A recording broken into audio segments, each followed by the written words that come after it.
tahu jadi apa. Ya. Imannya cuma di majelis, keluar dari majelis nggak tahu jadi apa.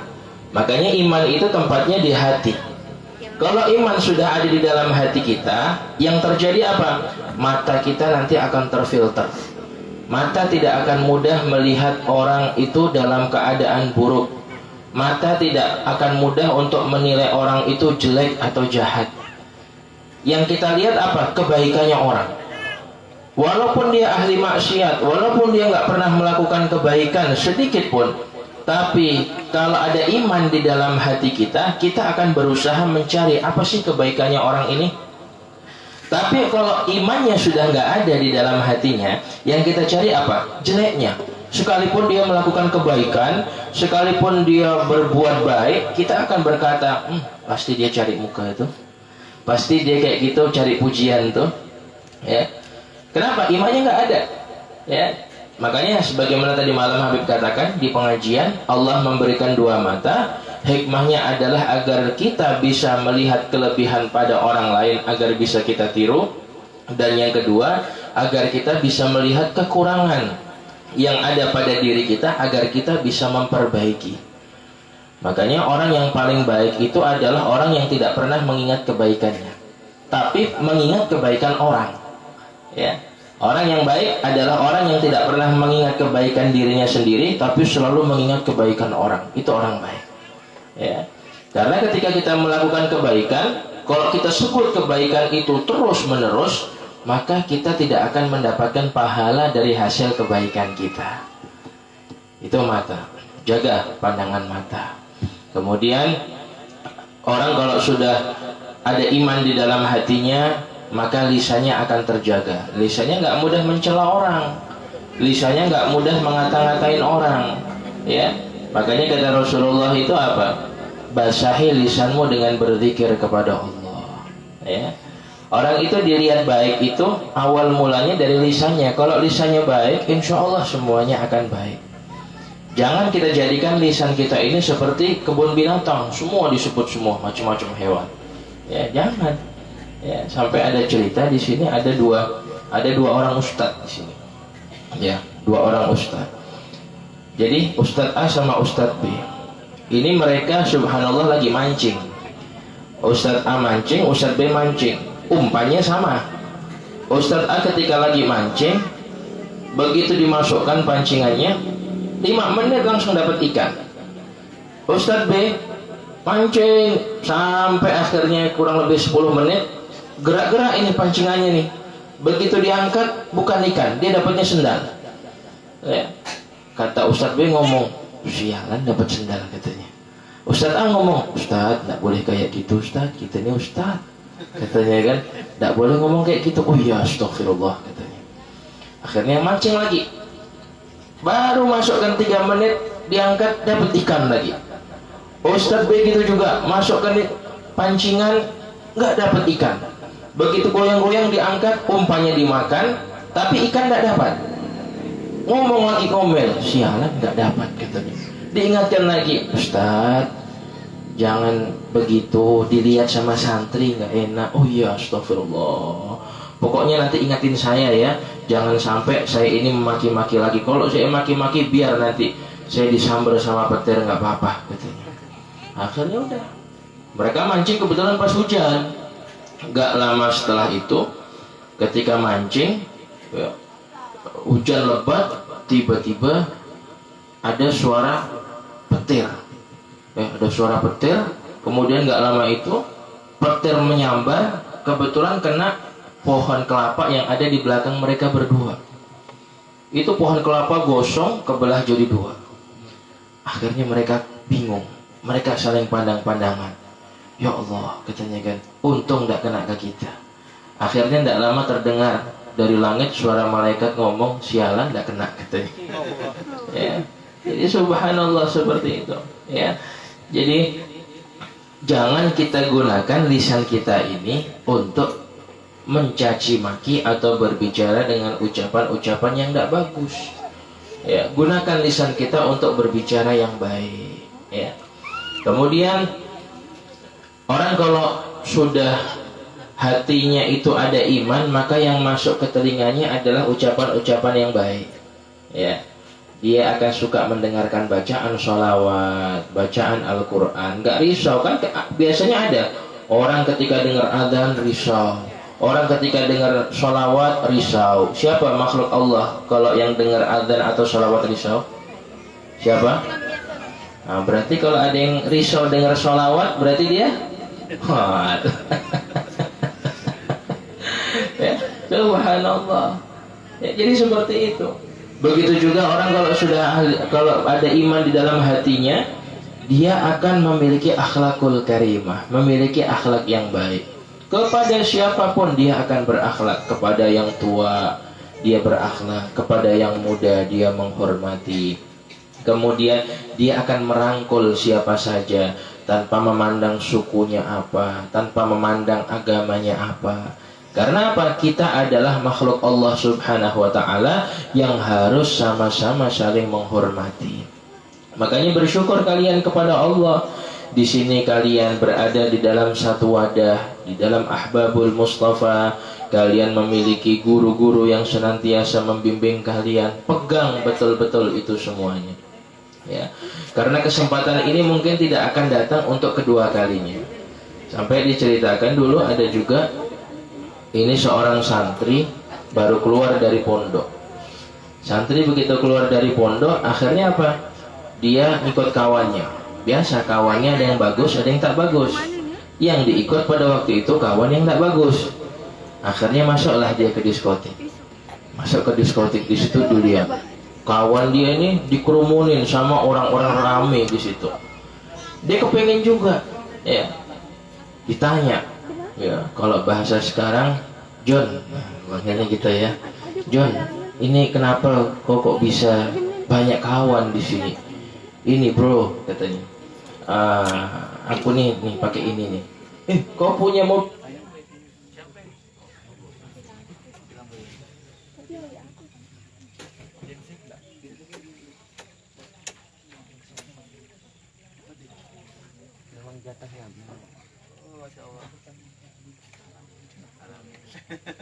Alami.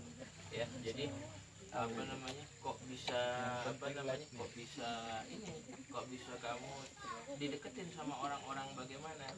Katanya kata ini apa ini? Ini mobil BMW. Kamu punya mobil BMW? Lah, katanya. Siapa bilang saya punya mobil BMW? Ini kan cuma kunci. Saya pakai modal kunci. Akhirnya orang pada dekat sama saya. Allah.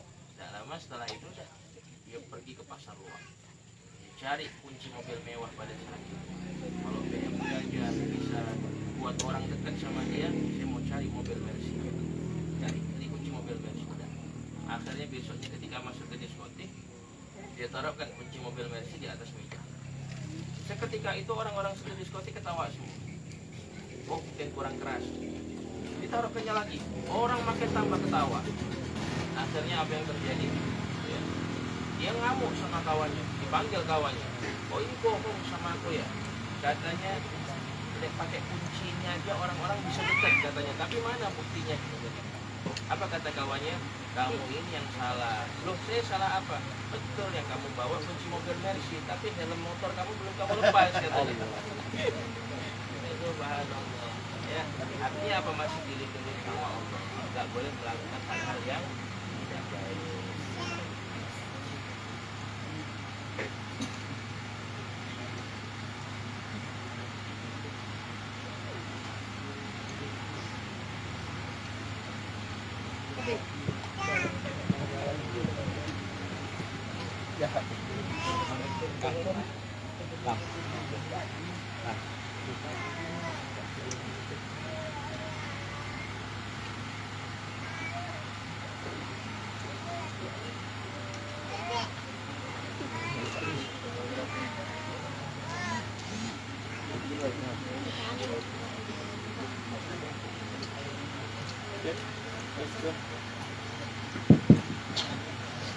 Masya Allah, hidup lagi nih. Ya. Jadi subhanallah, ya. Seperti itu. Jadi kalian bersyukur kepada Allah Subhanahu wa ta'ala karena Allah masih kumpulkan kalian di dalam majlis yang mulia ini. Ayo kita bersama-sama kita qasidah, kita senang-senang. Pokoknya hari ini al-yaum yaumul farah wasyurur. Hari ini pokoknya hari kita gembira pokoknya. Ya kalian nanti mau tanya jawab, mau ada problem atau apa, sampaikan saja. Ya jangan malu karena kita semua di sini kita bersaudara. Ya. Apa mau qasidah apa ini? Hah? Apa kalian bisa qasidah apa? Diam enggak usah lah. Diam enggak usah. Semalam kan kita belum qasidah ya lal watan. Masyaallah. Kita ya lal watan nih, kita bakar semangatnya dulu nih. Ada sahabat-sahabat Banser juga di sana, masyaallah. Monggo. Ayo. Dah, bismillah.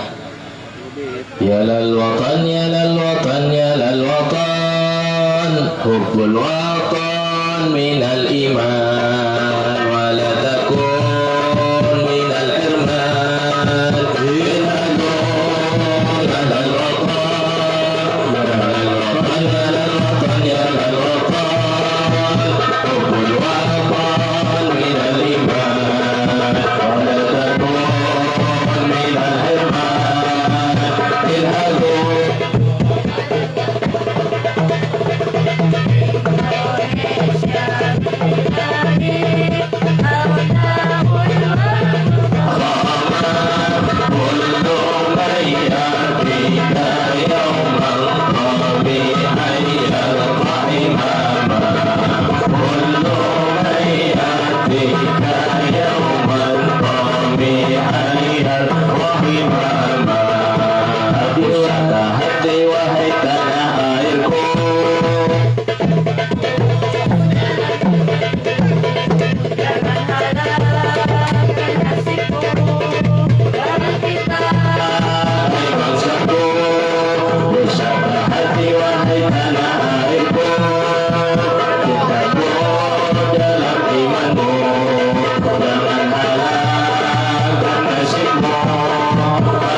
Allah.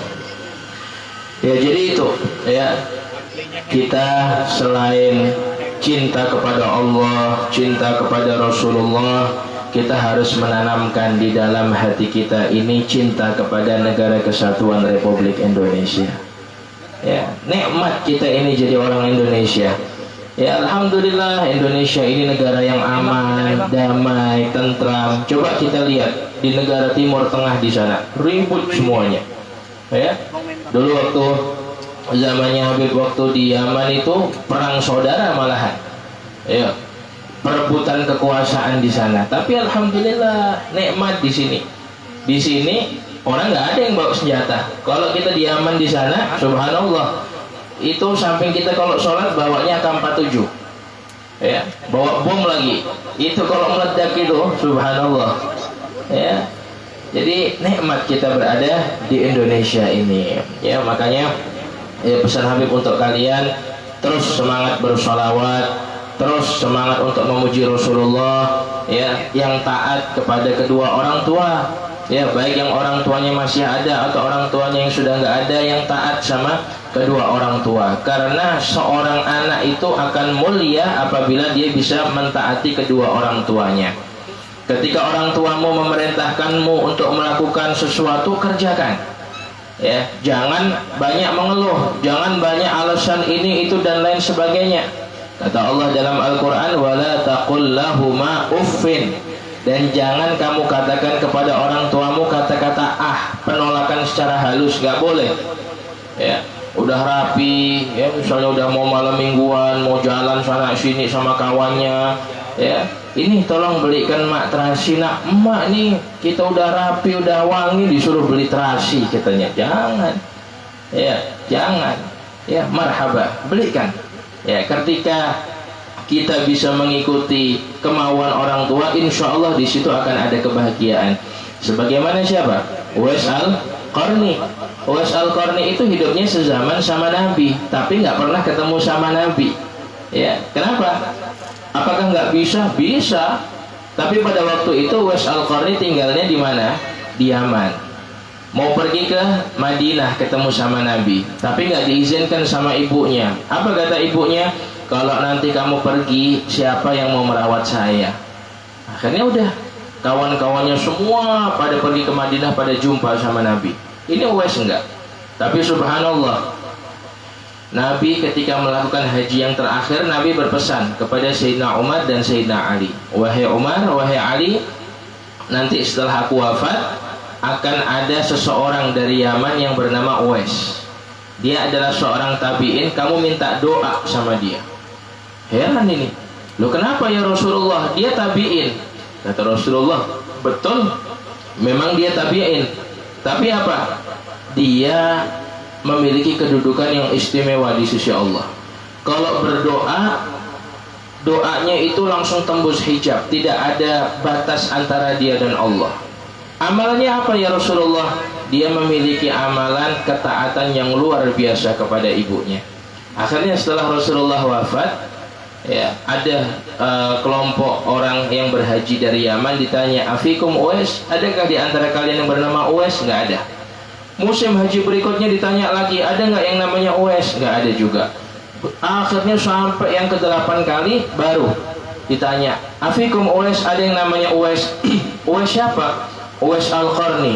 Nggak ada kalau Uwais Al-Qarni. Yang ada adalah Uwais yang senantiasa, ya, membersihkan daripada kendaraan-kendaraan kami, yang suka ngasih makan onta, yang suka mandiin onta, ada itu di belakang, namanya Uwais. Akhirnya ketika dia samperin, dilihat ternyata betul ciri-ciri yang diberikan oleh Rasulullah sama, daerah tempat tinggalnya pun sama. Setelah ditanya, akhirnya Sayyidina Ali dan Sayyidina Umar minta doa kepada Uwais Al-Qarni. Subhanallah. Itu berkat apa? Berkat ketaatan kepada orang tua, utamanya ibu, ya. Makanya yang taat sama orang tua, mumpung Allah masih bisa memberikan kepada kita kenikmatan memandang wajah orang tua kita, ya, jangan sia-siakan. Jangan nanti orang tua kita setelah nggak ada baru kita menyesal, ya Allah kenapa dulu kok saya nggak dekat sama orang tua. Tangisan tidak akan berguna, tangisan tidak akan bermanfaat, ya. Tangisanmu tidak akan membangkitkan orang tuamu kembali. Yang ada adalah penyesalan. Makanya ketika kamu memiliki orang tua, pokoknya terus, ya, hormati orang tuamu, muliakan orang tuamu. Seorang anak akan menjadi mulia apabila anak tersebut bisa memuliakan orang tuanya.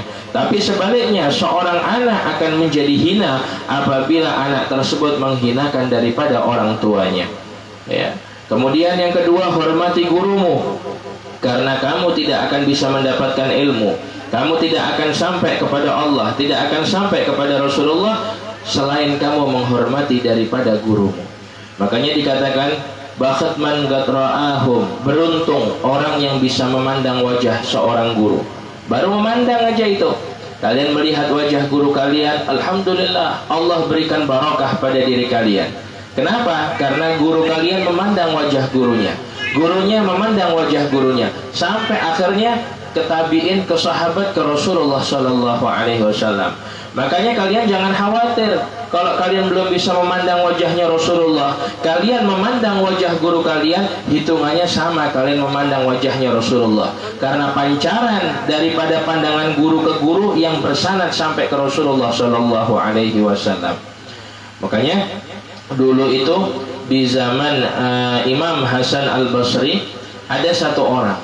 Ini satu orang masuk ke sebuah daerah, daerahnya nggak pernah hujan, kering, ya. Tanah-tanah itu pada tandus semuanya, hewan-hewan banyak mati, tumbuh-tumbuhan banyak nggak tumbuh.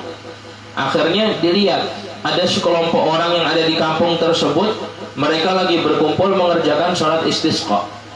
Ditanya, sudah berapa lama mengerjakan sholat istisqa? Dijawab, kami udah mengerjakan sholat istisqa kurang lebih 20 kali, tapi Allah juga belum turunkan hujan. Akhirnya subhanallah, orang ini langsung mengangkat tangannya berdoa. Tiba-tiba setelah selesai menurunkan tangannya, Allah turunkan hujan dengan sangat lebat. Ya. Ditanya, ilmu apa yang kamu pakai? Amalan apa yang kamu baca? Katanya. Dijawab, saya nggak punya amalan apa-apa, saya hanya bertawasul. Kamu tawasul menggunakan apa? Saya bertawasul menggunakan mata saya. Loh, memangnya ada apa di mata kamu? Saya menggunakan kedua mata saya ini untuk bertawasul karena mata saya ini pernah melihat wajah guru saya Al-Imam Hasan Al-Basri. Ya, akhirnya dengan barakah penglihatan atau pandangan saya yang telah melihat wajah guru saya minta sama Allah agar diturunkan hujan, Allah turunkan hujan. Ya, subhanallah. Ya, jadi seperti itu. Kemudian yang kedua, ya, santri itu harus senantiasa mempunyai hubungan dengan guru. Artinya apa? Doakan gurumu dan jangan pernah lupa dengan guru. Tidak ada istilahnya mantan murid, mantan santri, itu tidak ada. Ya, mantan pegawai ada, mantan bupati ada, mantan pejabat ada, tapi mantan murid atau mantan santri tidak ada. Sampai kapanpun seorang santri tetaplah santri di hadapan gurunya. Dan ketika kita berjumpa dengan guru kita, lepaskan pakaian kebesaran kita, lepaskan ilmu kita, lepaskan daripada kepandaian kita. Jadilah kita seperti seseorang yang bodoh di hadapan guru kita. Sekalipun terkadang guru kita salah menyampaikan sesuatu, anggap itu adalah sebuah, oh mungkin guru saya sedang lupa, guru saya mungkin salah membacanya. Jangan dilihat itu sebagai kekurangan daripada guru kita. Karena ketika seorang murid sudah bisa melihat kekurangan gurunya, maka pada saat itulah Allah Subhanahu wa ta'ala akan tutup hatinya dari kemuliaan. Jadi muliakan gurumu, ya, doakan gurumu. Minimal setiap habis sholat kirimkan Fatihah kepada gurumu, ya, agar diberikan sehat, agar diberikan afiat. Kalau dia sudah wafat, minta dilapangkan kuburannya. Kemudian yang ketiga, seorang murid itu harus senantiasa berkhidmah. Ya, khidmah di sini adalah perbuatan yang sangat luar biasa, istimewa. Sebagai ini apa namanya, ada cerita Kiai Haji Hashim Asy'ari dulu beliau itu belajar dengan Syekhana Khalil Al-Bangkalani. Beliau belajar di Madura. Ketika beliau itu belajar, beliau jarang masuk kelas, ya. Mungkin seminggu itu bisa dihitung hanya 1-2 kali saja, dan itu pun belajarnya cuma tertentu, pengajian umum, nggak belajar khusus. Apa yang diperintahkan oleh gurunya? Ngasih makan sapinya, ya. Begitu mau duduk ditanya, Hashim udah ngasih makan sapi belum? Belum Kiai, kasih makan dulu sapinya, kesian. Dia suruh ngasih makan sapi. Datang, pelajaran udah selesai, taklimnya udah selesai, nggak taklim akhirnya. Apakah beliau dongkol? Enggak. Ya. Beliau jalani dengan ikhlas. Ya. Kalau kita kan kebalik, saya ini kesini niat belajar, malah disuruh-suruh. Ya. Tapi ini beliau enggak, beliau jalan dengan ikhlas. Akhirnya tidak lama setelah itu datang ada satu orang kiai berziarah silaturahim tempatnya Kiai Khalil, kemudian sekaligus minta dicarikan jodoh untuk anaknya. Akhirnya dipanggil lah Kiai Hashim tadi. Hashim, kamu kesini. Ya Kiai, kenapa? Kamu 3 hari lagi ya akan saya nikahkan dengan putrinya Kiai ini. Kaget ini Kiai yang mau minta jodoh sama Kiai Hashim tadi itu, ya. Kok sama Kiai Khalil tadi, kok yang dipanggil Hashim, kok bukan murid yang lain, padahal yang pinter banyak. Kenapa Hashim? Hashim cuma angon sapi. Tapi karena ini perintahnya Kiai Khalil, nggak berani udah. Ya udah, sami'na wa ata'na. Bingung akhirnya Kiai Hashim. Kok saya ini padahal bukan orang yang berilmu, saya ini nggak tahu apa-apa.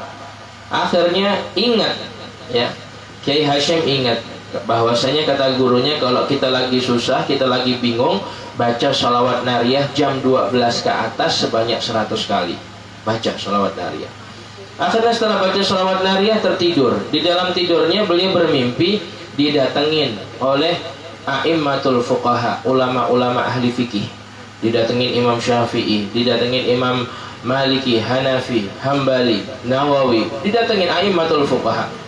Di situ dalam durasi tidur yang sangat singkat, ya hanya beberapa jam, seolah-olah lamanya itu beliau duduk 40 tahun belajar bersama imam-imam ahli fikih tersebut.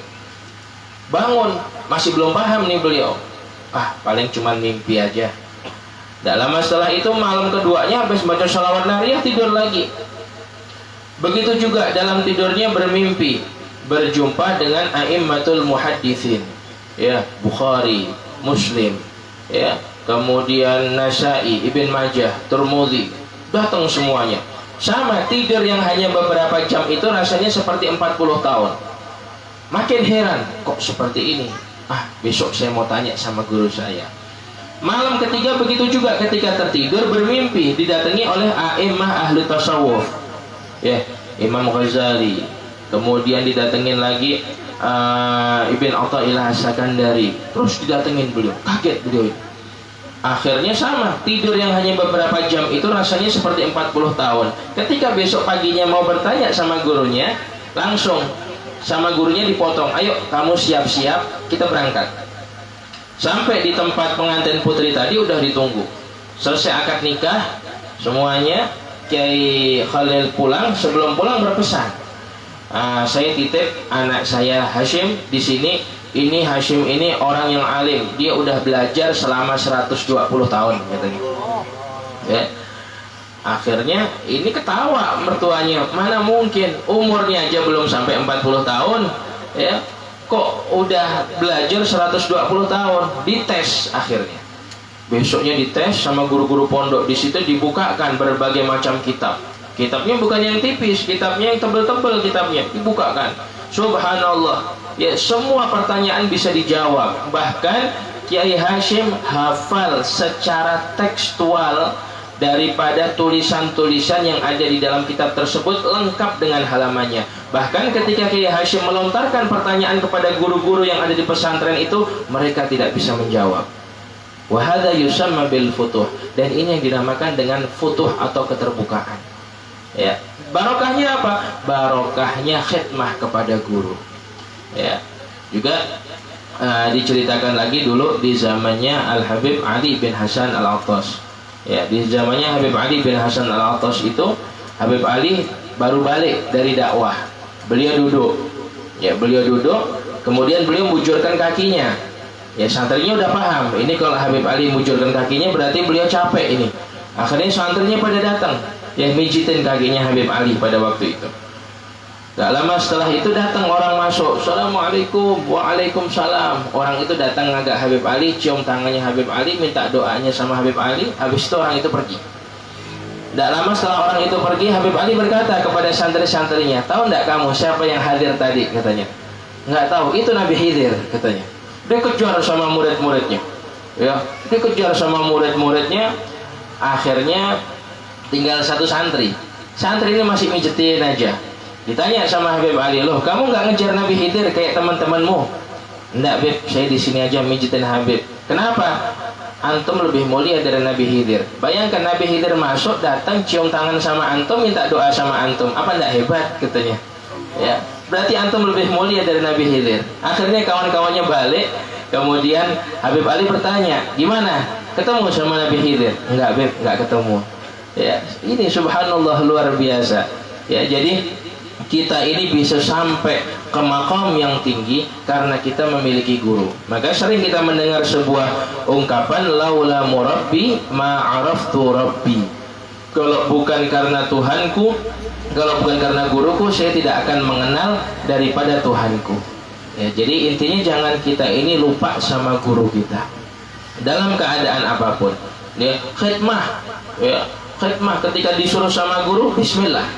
Santri itu semboyannya satu, apa? Sami'na wa ata'na. Ya, sami'na wa ata'na. Ketika saya disuruh, ketika saya diperintahkan, marhaba, sami'na wa ata'na, saya siap. Sebagaimana Sayyidina Abdullah bin Abbas. Sayyidina Abdullah bin Abbas ini subhanallah, beliau mengatakan, dzuliltu taliban fa'uzzistu matluban. Ya, dulu sewaktu aku belajar, aku hina. Sewaktu aku belajar, aku disuruh ke sana ke sini oleh guruku.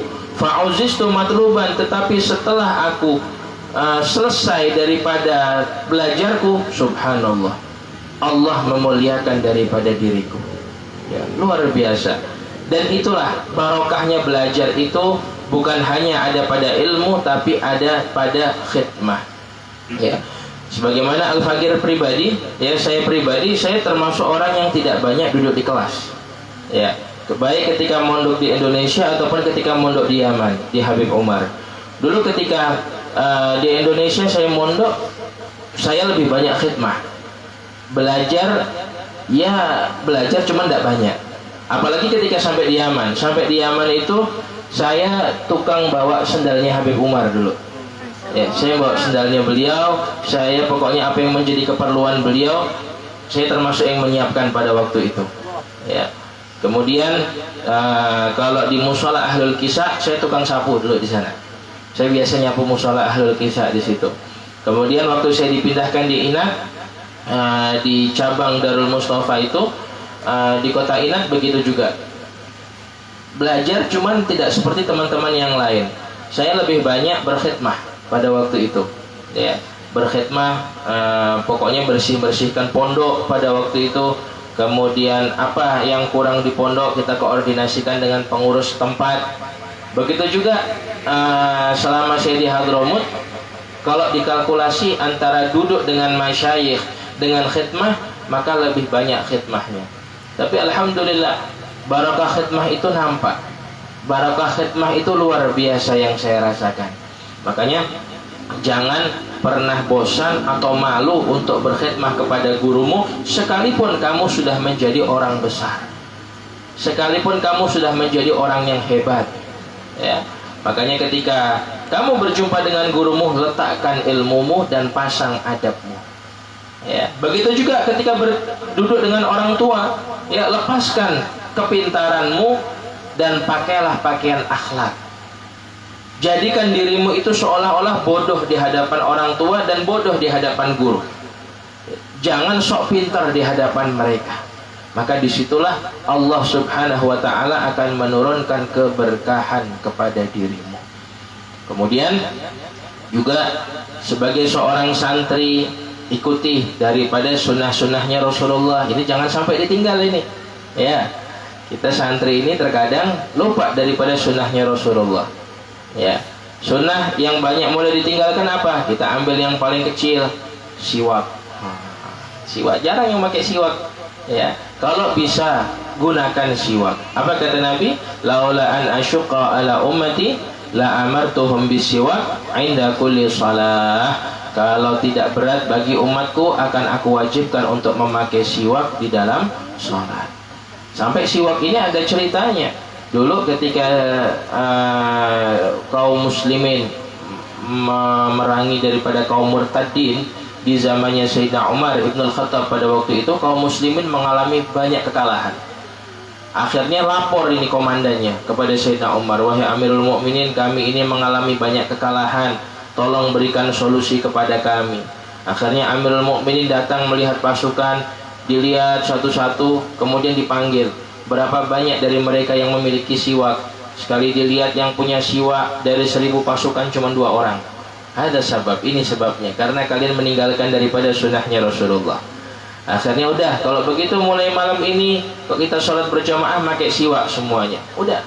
Akhirnya mulai malam ketika mengerjakan sholat maghrib dan isya mereka memakai siwak. Pada saat itu kebetulan ada mata-mata daripada kaum murtadin pada waktu itu. Mereka melihat, memantau bagaimana pasukan muslimin. Alangkah terkejutnya. Kenapa kok bisa terkejut? Mata-mata itu melihat kaum muslimin ini kan lagi pakai siwak. Dikiranya, ya Allah, kaum muslimin ini udah kalah, frustasi, akhirnya kayu dimakan. Makin garang mereka ini. Udah, kalau gitu kita mundur aja deh, kita nggak usah perang, kita menyerah. Akhirnya keesokan harinya ketika mereka berperang, musuh nggak datang, menyerah tanpa syarat. Sebabnya apa? Karena sunnahnya Rasulullah, yaitu siwak. Ya, subhanallah. Ya, siwak harus kita miliki kalau bisa. Kemudian salam, sapa, senyum, ya, harus kita tanamkan di dalam diri kita. Disapa ketemu siapapun, assalamualaikum. Kalau yang seagama dengan kita, kalau yang tidak seagama dengan kita, selamat pagi. Ya, kita sapa. Jadilah kita ini orang yang suka memberikan kebahagiaan kepada orang. Ya, jangan kita ini menjadi orang yang suka menyusahkan hidupnya orang. Orang kalau sudah bisa membahagiakan orang lain, maka Allah akan jadikan hidupnya dia bahagia. Tapi sebaliknya, orang kalau sudah menyusahkan hidupnya orang, gimana? Allah akan menjadikan hidupnya bahagia.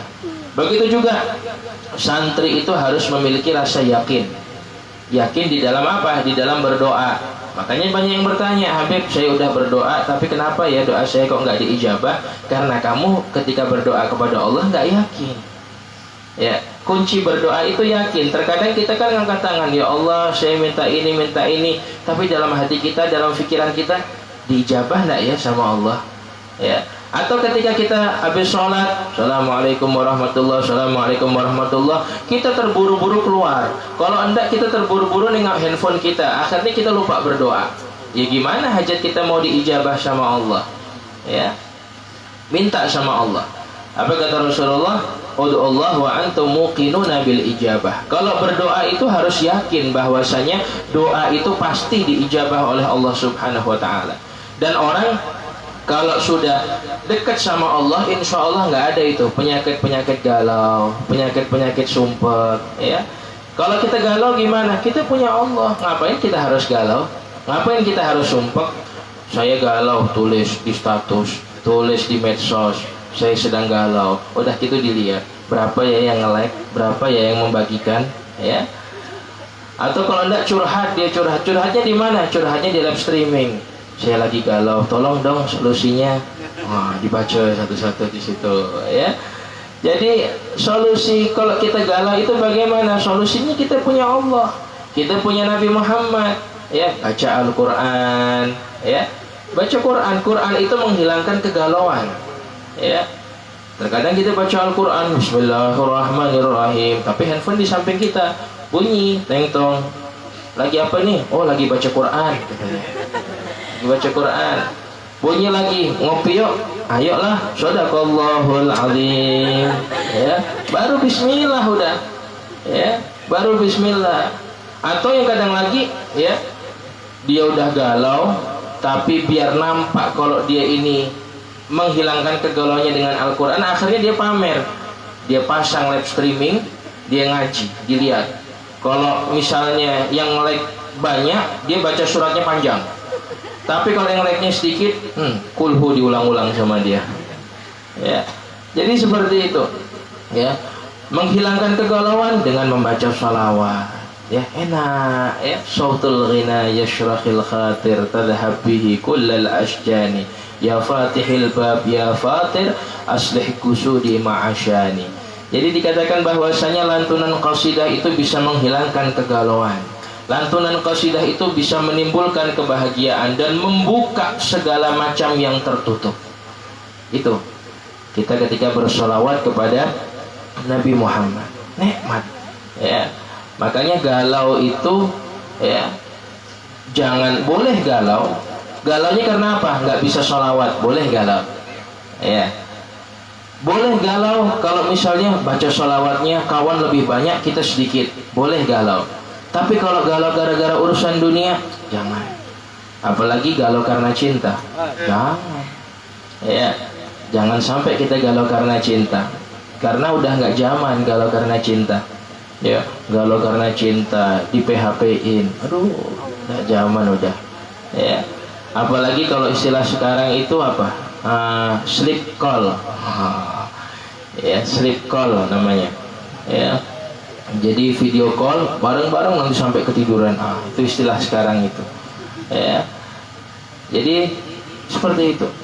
Begitu juga ya yang laki-laki, jangan kegantengan. Akhirnya dia permainkan hati wanita seenaknya. Ini hati bro, ya, bukan mainan. Ya, begitu juga yang perempuan, perempuannya jangan mudah kebaperan. Ya, terkadang perempuan ini menjadi korban PHP karena apa? Karena baper. Jadi yang laki-laki jangan sok ganteng, yang perempuan jangan baper. Dengar kata I love you, dengar kata I miss you, aduh, langsung terbang. Ya Allah, ya. Tapi kenyataannya gigit jari, diselingkuhin. Ya. Yang serius itu bukan yang berbicara I love you atau I miss you, tapi yang datang ke tempat orang tuamu dan berkata, saya siap pak untuk mengatakan qabil tuh untuk anak bapak. Itu perjuangin yang seperti itu. Galau karena apa lagi? Galau karena mantan? Nggak perlu, buanglah mantan pada tempatnya. Ya, seperti itu udah. Nggak perlu kita galau. Ya, mau langsung menikah, menikah sudah. Nggak usah pakai pacaran. Pacaran ternikmat, pacaran terindah itu adalah setelah menikah. Ya, nikmat rasanya. Sebagaimana pada waktu itu kisah pernikahan antara Sayyidah Fatimah dan Sayyidina Ali. Pada waktu itu setelah mereka berdua menikah, Sayyidina Ali bertanya kepada Sayyidina Fatimah, wahai Fatimah istriku, saya mau bertanya kepadamu, boleh nggak? Boleh, silahkan. Sebelumnya saya minta maaf, apakah ada laki-laki di dalam hatimu selain diriku? Kata Sayyidah Fatimah mengatakan, ada. Ada. Kaget Sayyidina Ali, berubah langsung mukanya. Kalau boleh tahu siapa dia itu, katanya. Kok sampai dia ini bisa berada di dalam hatimu? Dia adalah orang yang hebat wahai suamiku. Dia adalah orang yang luar biasa. Dia adalah idolaku.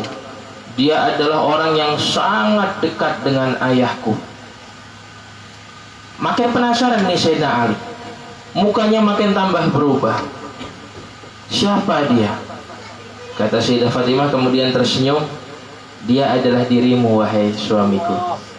Kamu adalah idola yang telah lama aku idolakan. Aku lama mendengar namamu, tapi aku tidak pernah melihat wajahmu, apalagi bertemu dengan dirimu. Dan aku sering mendengar keberanianmu, kemudian kecerdasanmu, kedekatan dirimu dengan ayahku. Dan subhanallah, akhirnya kita berdua menjadi jodoh. Subhanallah, luar biasa. Sampai saking cintanya Sayyidina Ali dan Sayyidah Fatimah itu, pernah suatu ketika Sayyidina Ali keluar diajak sama Rasulullah. Biasanya Sayyidina Ali pulangnya awal. Ini kebetulan Sayyidina Ali pulangnya agak larut malam. Sayyidah Fatimah punya kebiasaan nggak akan tidur kecuali nunggu suaminya pulang. Akhirnya apa yang terjadi? Sayyidah Fatimah udah ngantuk pada waktu itu. Kemudian Sayyidah Fatimah kalau tidur di kamar nggak kedengeran nanti suaminya ketuk pintu. Akhirnya Sayyidah Fatimah ambil bantal, beliau tidur di dekat pintu. Beliau nyandar di situ, takut kalau suaminya ngetuk pintu nanti. Begitu Sayyidina Ali sampai di rumah, ya, udah larut malam, mau ngetuk pintu nggak enak, takutnya istrinya sudah tidur. Akhirnya apa yang terjadi? Sayyidina Ali tidur di hadapan pintu. Jadi di pintu bagian luar Sayyidina Ali nyandar di situ tidur, di pintu bagian dalam Sayyidah Fatimah tidur di situ. Subhanallah, saling menghargai, ya, nikmat luar biasa yang seperti itu.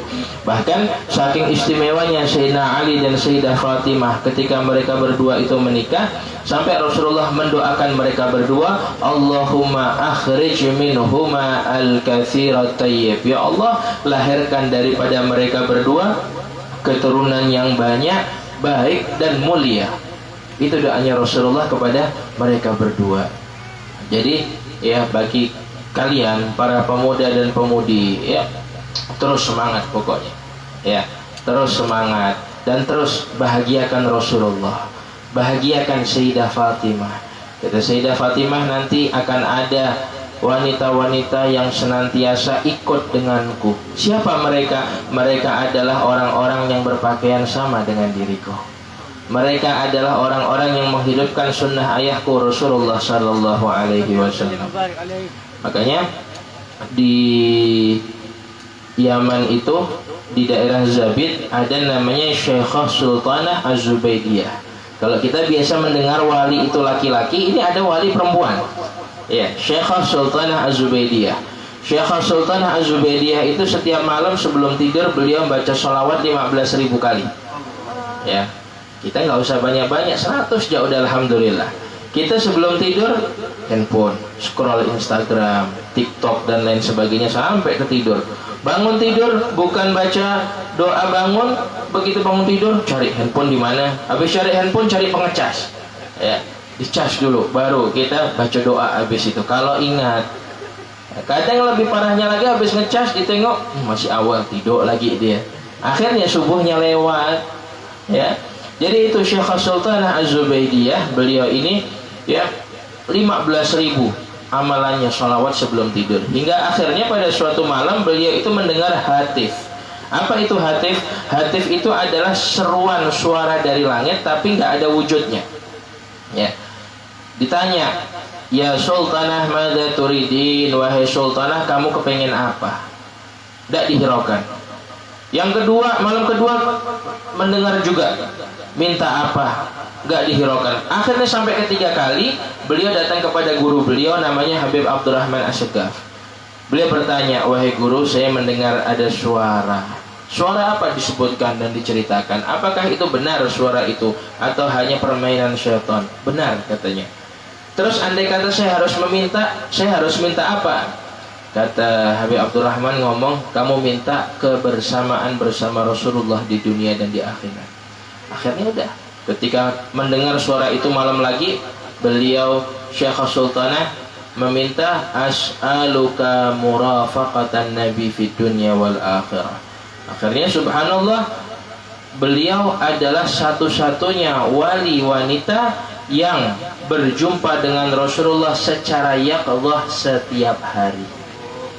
Bahkan mengalahkan makom atau kedudukan wali-wali laki-laki yang ada di zamannya. Maka dikatakan, andai kata pemimpin para wali atau yang kita kenal dengan gelar Qutbil Ghaus itu boleh dipegang oleh wanita, maka pada zaman tersebut pemimpinnya adalah Syekhah Sultanah. Sampai ada daripada para ulama pada waktu itu mereka bingung akan hukum sebuah permasalahan, mereka datang kepada Syekhah Sultanah. Apa yang terjadi ketika mereka datang minta solusi kepada Syekhah Sultanah? Syekhah Sultanah berkata, sebentar, saya mau masuk kamar dulu. Masuk kamar Syekhah Sultanah, ketemu sama Nabi secara yaqdhah, konsultasi, keluar. Akhirnya kata Syekhah Sultanah, tadi kata Nabi begini. Subhanallah. Ada Syekhah Sultanah Az-Zubaidiyah.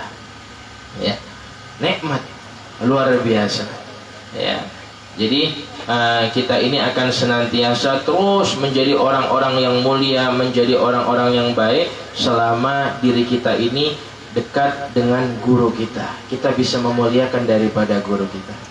Ya. Jadi sami'na wa ata'na pasang di dalam hati. Insyaallah akan menjadi barokah bagi kita semua. Amin ya rabbal. Ayo kita qasidah lagi. Busyara lana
Selamanya,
ya.